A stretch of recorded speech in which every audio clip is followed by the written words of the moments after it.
Eu gosto muito do que o Christopher Nolan fez com os filmes de super-heróis, com a sua trilogia do Batman, essa pegada mais séria, mais sombria, mais realista, mas a consequência disso foi que todos os filmes que vieram da DC depois acabaram ficando refém desse estilo. Homem de Aço, Batman vs Superman, Esquadrão Suicida, são todos consequências desse estilo que o Nolan mostrou pro mundo há mais de 10 anos atrás. Não me entendam errado, eu gosto muito desse estilo mais realista, mais sombrio, mais pé no chão, só que eu acho que faltava o outro lado para contrabalancear, para ter uma questão mais heróica mesmo, com cores mais vivas, mais quadrinhos. A Mulher Maravilha começou a engatinhar e foi indo para esse lado. E esse Aquaman de 2018 abraça de vez o lado HQ que tanto faltava para DC. The war is coming to the surface.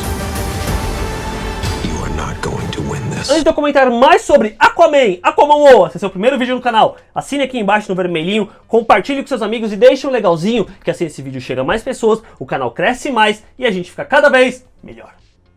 Hang-se. Na trama, a gente acompanha o Arthur Curry após os eventos da Liga da Justiça. Ele continua na sua jornada de ajudar pequenos vilarejos, uma galera que está debaixo d'água, mas eis que surge a Princesa Mera e pede ajuda ao Aquaman para que ele evite com que o Rei Orm acabe declarando guerra à superfície, ao mundo terrestre e dizime todo mundo. Antes de mais nada, total sinceridade aqui, eu não estava nem um pouco empolgado pro Aquaman, porque todo o material de divulgação não me animava pro filme. O visual estava artificial demais nos trailers, parecia que os efeitos não estavam acabados. A única coisa que me dava esperança de que esse filme fosse bom era justamente a direção do James Wan, que eu gosto muito dele. E aí, quando eu assisti ao Aquaman, o filme completo, finalizado, eu pude perceber que de fato é um excelente filme e acabou me surpreendendo positivamente em vários sentidos diferentes. O roteiro em si não traz nada de tão novo assim, é uma história de origem de um super-herói, mas a forma como ela é contada não cansa justamente por escolherem não ser linear. Então toda a questão do passado, a origem do Arthur Curry vai sendo contada conforme a necessidade da narrativa do presente que a gente está acompanhando. E é interessante acompanhar a história desse personagem que a gente já tem um certo conhecimento dentro desse universo da DC, que ele é o Aquaman, já tendo ciência dos seus poderes, das suas habilidades, da sua origem, do seu passado, tentando fazer o bem, mas ainda assim ser um personagem que é atormentado por essa crise interna que ele tem de não saber exatamente aonde ele pertence, porque ele é tanto parte da Terra por causa do pai e tanto parte da água das profundezas de Atlantis por causa da mãe dele, e ainda assim ele não pertence necessariamente a nenhum desses dois lugares. E essa questão familiar é muito presente dentro do filme, e até faz certo sentido, porque tudo que envolve realeza, nobreza, questão do trono, quem vai ser o rei, envolve muito a questão de laços familiares, laços sanguíneos, que por exemplo, o Pantera Negra tem isso, o próprio O Rei Leão tem isso. Então quando isso vem para o Aquaman, ao mesmo tempo que é algo que você já viu sendo contado outras vezes, ele tenta encontrar a sua própria voz dentro dessa história de família, de trono, de rei, e ele ainda assim consegue fazer de uma forma bem interessante. O James Wan é um diretor que eu gosto muito porque ele consegue transitar entre gêneros com muita facilidade. Ele era conhecido antes por ter feito Jogos Mortais, aí depois ele fez Sobrenatural, aí ele fez Invocação do Mal, que são filmes de terror, e aí depois disso ele decide fazer o quê? Um filme de ação. Ele vai e faz Velozes e Furiosos 7, que é um filme de ação maravilhoso, e aí ele pega esses dois gêneros com os quais ele já trabalhou, que é o terror e a ação, e mescla isso dentro do Aquaman. Então o foco vai ser ação, vão ter sequências de ação grandiosas, e ele vai usar plano sequência e câmera aérea, que sai de uma locação e vai para outra. É muito inventivo a forma como ele conta essa história e como que as sequências de ação acontecem. E o James Wan, ele vai extrapolar no nível de megalomania de uma forma inacreditável, mas ainda assim, mesmo que o foco seja ação, seja aventura,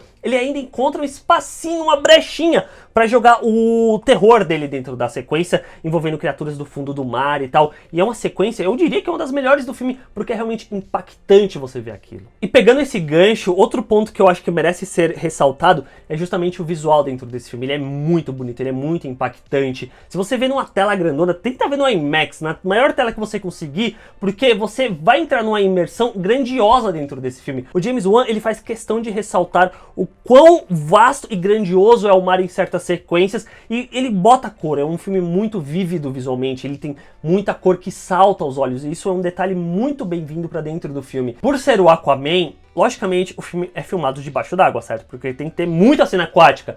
Só que aí que tá o pulo do gato do James Wan, porque filmes que são filmados submersos debaixo d'água, tem cenas debaixo d'água, são muito complicados de serem feitos, são trabalhosos e dão um custo enorme. E aí o James Wan tinha esse desafio de filmar debaixo d'água, fazer os movimentos ficarem fluidos, ficarem interessantes de serem vistos e ainda assim fazer os atores falarem debaixo d'água. O ser humano não consegue respirar, falar embaixo d'água e ter agilidade. Isso é impossível porque tem toda a questão da resistência dentro da água, da gravidade. E aí a solução que ele encontrou foi fazer um misto, que eu vou explicar agora, que é justamente os atores em si, eles não filmaram as cenas debaixo d'água, eles filmaram presos por cabos, eles se movimentavam, faziam as cenas, falavam, e aí depois na pós-produção que teve todo esse trabalho infernal de você colocar eles debaixo d'água. Então, eles estão fora da água, mas todo o resto faz você pensar que eles estão dentro d'água. Então a movimentação é fluida, eles falam sem sair bolinhas pela boca, que se fizesse esse filme de uma forma tradicional,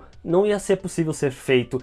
E é um detalhe, são minúcias. Você vê o cabelo mexendo, a barba do Momoa mexe debaixo d'água, e tudo isso ajuda a criar esse senso de que a gente está acompanhando um misto de realidade com fantasia. O elenco como um todo tá muito bom. Eu acho que talvez o único que eu não gosto tanto é justamente o Patrick Wilson, que é um velho colaborador do James Wan. Ele faz o vilão aqui, o vilão principal, só que assim, ele tá tão exagerado, ele não entrega nenhuma outra minúcia, uma nuance na atuação do personagem, que ele é simplesmente, tipo, exagerado o tempo todo. Eu acabo achando isso um pouco chato pra vilão, porque parece que é basicamente o vilão, que é a figura oposta do que é do herói, é simplesmente um copy-paste, e aí é mega vilão, e não sei o que. Eu não gosto muito disso. Mas o resto do elenco tá muito bem. Mas de fato, quem é o dono do filme é o Jason Momoa, é o Aquaman. Parece, sabe aquele tipo de personagem que foi feito pro ator e o ator foi feito pro personagem? É justamente essa junção que eu sinto aqui, porque o Momoa, ele tem imponência, ele tem presença em cena, ele é carismático, ele ainda assim ele consegue entregar bem as cenas mais dramáticas que exigem dele, que é algo que eu não sinto tanto em outros filmes que o Momoa já fez, mas aqui ele consegue ser um protagonista que carrega o filme. Enfim, Aquaman é o melhor filme da DC dessa nova fase deles?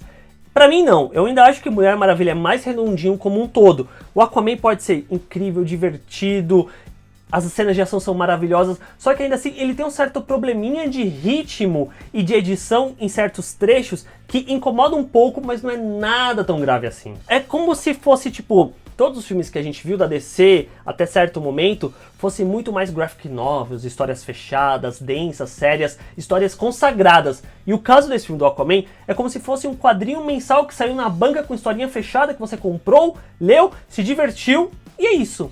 E não tem nenhum problema com isso, e até acho que, seguindo mais por esse caminho, a DC tende apenas a crescer mais como um universo cinematográfico no cinema. But what could be greater than a king? A hero.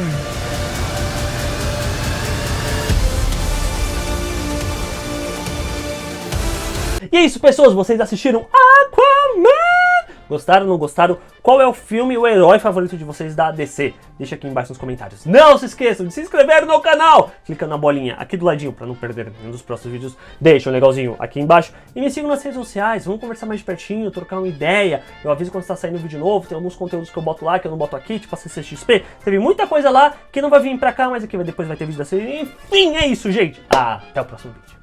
Tchau!